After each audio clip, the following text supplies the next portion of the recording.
महाकाल शिव जी की बात कर रहे हो ना आप? हाँ। देखिए, वो शिव जी की जो मूर्ति थी वो नकली मूर्ति लगाई हुई थी कि थोड़ी सी बारिश आई, थोड़ी सी आंधी आई, उसमें ही वो उखड़ के और गिर गई हैं।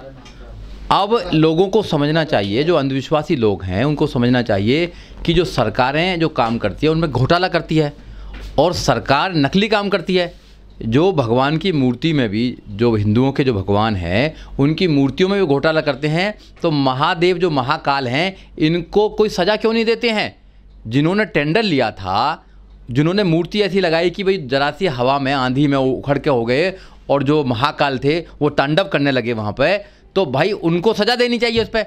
इसका मतलब है कि भगवानों में कोई शक्ति नहीं रही है। अब इनके नाम पर ये शोषण करते हैं, ठीक है, लोगों का शोषण करते हैं, लोगों को बेवकूफ़ बनाने का काम करते हैं और भगवान शांति से बैठे हुए हैं। वो अपने नाम पर शोषण करवा रहे हैं, अपने नाम पर वो घोटाले करवा रहे हैं, वो कुछ नहीं कहते हैं। तो ये लोगों को समझना चाहिए कि कुछ बाबाएं भगवानों का नाम लेकर देश के लोगों को बेवकूफ़ बनाने का काम कर रहे हैं, उनसे पैसा लूटने का काम कर रहे हैं। देखिए, आस्था है, जिनकी आस्था है उनकी आस्थाओं के लिए मैं कुछ नहीं कहना चाहता। आस्था रखें। आस्था तो लोग गोबर में भी रखते हैं, गोबर का गणेश बनाते हैं ना, आस्था तो उसमें भी रखते हैं, गोबर को पूजने का काम भी करते हैं। तो आस्था तो कहीं भी कर सकते हैं, आस्था का कोई बात नहीं है। और आस्था जो लोग करते हैं और अंधभक्तों में और पागलों में ज़्यादा कोई अंतर होता नहीं है। 40-40 लाख की एक मूर्ति बनी थी सर वो महाकाल की, तो उस पर घोटाला हुआ था। अब महाकाल जो है, महाकाल तो कुछ करने वाले नहीं है क्योंकि वो तो वहाँ उल्टे पड़े हुए थे। अब कानून करेगा, कानून में कोई अगर रिट डाले जाए, कानून में कोई केस करा जाए, तो जो घोटाले हुए हैं कि भाई कुछ दिन के बाद में जरा सी बारिश आती है, जरा सा आंधी आती है और महाकाल उल्टे हो जाते हैं, तो ये समझना चाहिए लोगों को कि महाकाल की मूर्ति लगाने में भी लोगों ने घोटाला किया है। जब जो घोटालेबाज लोग हैं उनका ही महाकाल कुछ नहीं कर पाया। देखिए, बहन कुमारी मायावती ने जितने भी पार्क बनाए हैं वो लगभग 3000 साल तक चलेंगे। उनकी मियाद 3000 साल तक है, एक भी मूर्ति इधर से उधर नहीं हुई है। वहाँ ये पार्क जो हैं वो किसी को खुश करने के लिए नहीं बनाए थे।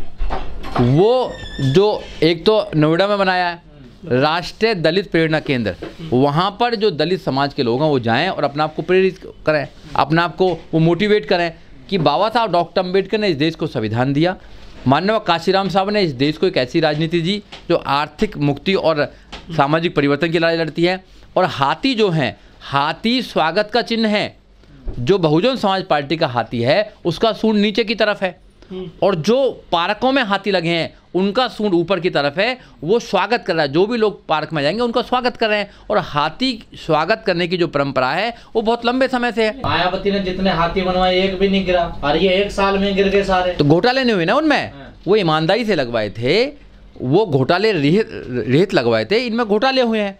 तो महादेव इनको अब सजा देंगे नहीं देंगे मुझे तो पता नहीं है, मगर देनी चाहिए।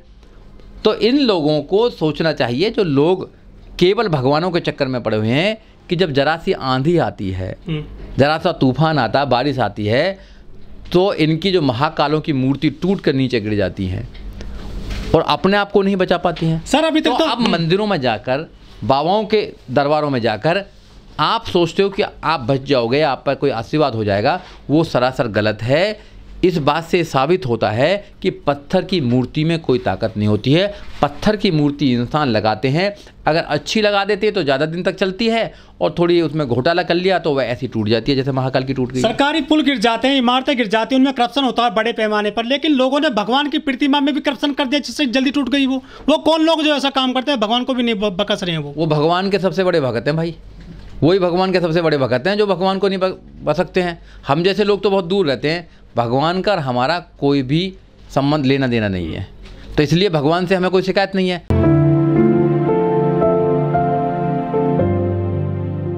हमको भी भगवान से कोई शिकायत नहीं है। जो भगवान की ज़्यादा जय जयकार करते हैं, भगवान के नाम पर वही भ्रष्टाचार करते हैं, वही गंदे काम करते हैं। जो बाबा अपने आप को भगवान का भैया मानते हैं वही रेप के केस में जेल में जाते हैं और फिर जो जेल है, जो कोर्ट है, उनको सज़ा देने का काम करते हैं। तो इस देश में ढोंग करने वाले लोग बहुत ज़्यादा हैं। ढोंग के नाम पर, भगवानों के नाम पर, धर्म के नाम पर अंधविश्वास फैलाने वाले लोग बहुत ज़्यादा हैं और उनका धंधा चल रहा है। धर्म का धंधा कभी नहीं मंदा। इस देश के लोगों को अनपढ़ बनाए रखना एक चाल है और उन अनपढ़ लोगों को अंधविश्वासी बनाए रखना ये उससे बड़ी चाल है। और भगवान के नाम पर डर दिखाकर उनकी मेहनत की कमाई को लूटना, ये अपने आप में एक षड्यंत्र है, और षड्यंत्र कौन कर रहा है आपको सब पता है। केदारनाथ में जैसे ही कपाट खुले मंदिर के, बाहर के लोगों ने वहाँ पेटीएम के जो है QR कोड लगा दिया और लाखों का चंदा समेटकर फरार हो गए। भगवान को भी नहीं बख्शा केदारनाथ में कपाट खुलते ही भ्रष्ट लोगों ने। देखिए ये जो धंधा है, ये चंदे का धंधा ये है। भगवान के नाम पर एक उगाही होती है, भगवान के नाम पर धंधा बनाए रखा है। वहाँ पर ये भगवान जो है वो तो कहने को आ नहीं रहा कि मुझे ये करो ये करो। जिस भगवान ने पूरी सृष्टि बनाई है, अगर मैं इनकी बात भी मान लेता हूँ, पहले भगवान ने सृष्टि नहीं बनाई है, सृष्टि तो अपने आप बनी है, ये साइंस ने कर लिया है। अगर भगवान ने भी बनाया है तो भगवान अपने बच्चों को क्यों वो देगा, शराब क्यों देगा? एक बच्चे को तो मंदिर में पुजारी बनाएगा, और एक बच्चा मंदिर में अंदर घुस जाता हो तो अपवित्र हो जाएगा। ये कहाँ की बात है? अगर ब्राह्मण अंदर चला जाए तो कोई प्रॉब्लम नहीं है, अगर दलित अंदर चला है तो अपवित्र हो जाता है भगवान। तो ये समझ में आनी चाहिए ना वाली बात, कि ये भगवान का जो थिएटर कर रखा है, भगवान का जो ढोंग कर रखा है, ये यहीं के कुछ चंद चालाक लोगों ने भगवान की उत्पत्ति की है, फिर भ्रष्टाचार फैलाने का काम किया है, और फिर अंधविश्वास फैलाने का काम किया, उसको धंधा बना लिया है। और धंधा भी इतने बड़े लेवल पर बना दिया है कि उसको सरकारें प्रोटेक्ट करती हैं, सरकारें उसको अपना फंड भी देती हैं, और सरकारें उसको प्रोटेक्ट करती हैं, पूरा सरकार के नाम पर चलता है। अभी देखने बाबाओं को कैसे सुरक्षा मिली हुई है, जेड सुरक्षा मिली है। जो देश में अंधविश्वास फैला रहा है, पर्ची निकालने का काम कर रहे हैं, अगर इतनी ही पर्ची निकालने का शौक है तो IB में क्यों नहीं भर्ती करा रहे उसको, CBI में क्यों नहीं भर्ती करा रहे उसको, पुलिस में क्यों नहीं भर्ती करा रहे उसको, कि पाकिस्तान और दूसरे देशों की चीज़ों को लिया जाए? तो ये अंधविश्वास है, और अंधविश्वास का धंधा है ये। लेकिन जो राम मंदिर बन रहा है उत्तर प्रदेश के अयोध्या में, वहाँ जमीन को लेकर घोटाला हो गया, चंदा को लेकर घोटाला हो गया। ये तो भगवान के नाम पर घोटाले होते ही जा रहे हैं बड़े पैमाने पर देश में। बिल्कुल हो रहे हैं, अभी तो थोड़ी हो रहे हैं, वो तो 3000 साल से होते ही जा रहे हैं। भगवान के नाम पर जितना धंधा होता है, जितना पैसा आता है, वो किसके पेट में जाता है? जो अभी आपने देखा होगा, देश की राजधानी में संसद का उद्घाटन हुआ, और वहाँ आधे इतने मोटे मोटे पेट वाले कौन घूम रहे थे, उनके पेट में जाता सारा पैसा। जब ज़्यादा आदमी खाएगा, ज़्यादा माल खाएगा, दूसरे लोगों के, गरीब लोगों का माल खाएगा, तो पेट तो आगे बढ़ेगा ही बढ़ेगा ना। आप देखिए भाई, जो मंदिर में बैठा है, जो भगवान की तपस्या कर रहा है, उसका पेट इतना मोटा हो जाता है कि वो हराम का खा के वहाँ पे चर्बी चढ़ जाती है उस पर, और फिर उसको कोई दिखाई नहीं देता, फिर वहाँ गलत काम करता है और सब कुछ काम करता है। देखिए, बुद्ध से किसी भगवान को तुलना करना वो बेवकूफ़ी है। भगवान बुद्ध नहीं, भगवान जो बुद्ध जो है वो तो प्रतिमाएं हैं। भगवान जो बुद्ध है वो भगवान नहीं है। कितनी मजबूत प्रतिमाएं उन लोगों ने बनाया, बुद्ध ने अपनी प्रतिमाएं बनाने के लिए मना किया है, कहीं ना कहीं कि मेरी प्रतिमा लगाई है। बुद्ध जो है एक दर्शन है, बुद्ध एक रास्ता है, बुद्ध एक विचार है, बुद्ध एक सोच है, बुद्ध एक वैज्ञानिक दृष्टि है। बुद्ध पूरी दुनिया के अंदर है। बुद्ध की मूर्ति तोड़ने से बुद्ध के विचार को तुम खत्म नहीं कर सकते। जैसे बाबा साहब डॉक्टर अम्बेडकर की मूर्ति को तोड़ने से बाबा साहब डॉक्टर अम्बेडकर के विचारधारा को खत्म नहीं कर सकते, आप संविधान को खत्म नहीं कर सकते, ऐसे ही आप बाबा साहब और बुद्ध के विचार को नहीं खत्म कर सकते हैं। बाबा साहब और बुद्ध का विचार पवित्र विचार है, जो पूरी दुनिया मानती है, पूरी दुनिया चलती है। बुद्ध और बाबा साहब डॉक्टर अम्बेडकर का विचार समता, मैत्रिक, न्याय, करुणा, प्यार पर विश्वास है, उस पर आधारित है। तो वो पूरी दुनिया मानती है उसको, और वो इंसान को इंसान समझने की बात करती है। ये इंसान में भेदभाव करते हैं, इनके जितने भी भगवान हैं या जितने भी इनके धर्म ग्रंथ हैं, उनमें इंसानों में भेदभाव की गई है। तो ये नहीं हो सकता, ये ढोंग है, क्रिमिनल कॉन्स्पिरेसी है, लाखों करोड़ लोगों के खिलाफ, और सदियों से उनको बेवकूफ़ बनाते आए हैं, उनका धन को हड़पते आए हैं, उनको अंधविश्वास में डालते आए हैं, और अंधविश्वास में डालकर उनके भविष्य को बर्बाद करते आए हैं। जितनी जल्दी हो सके इस अंधविश्वास से बाहर निकल जाइए।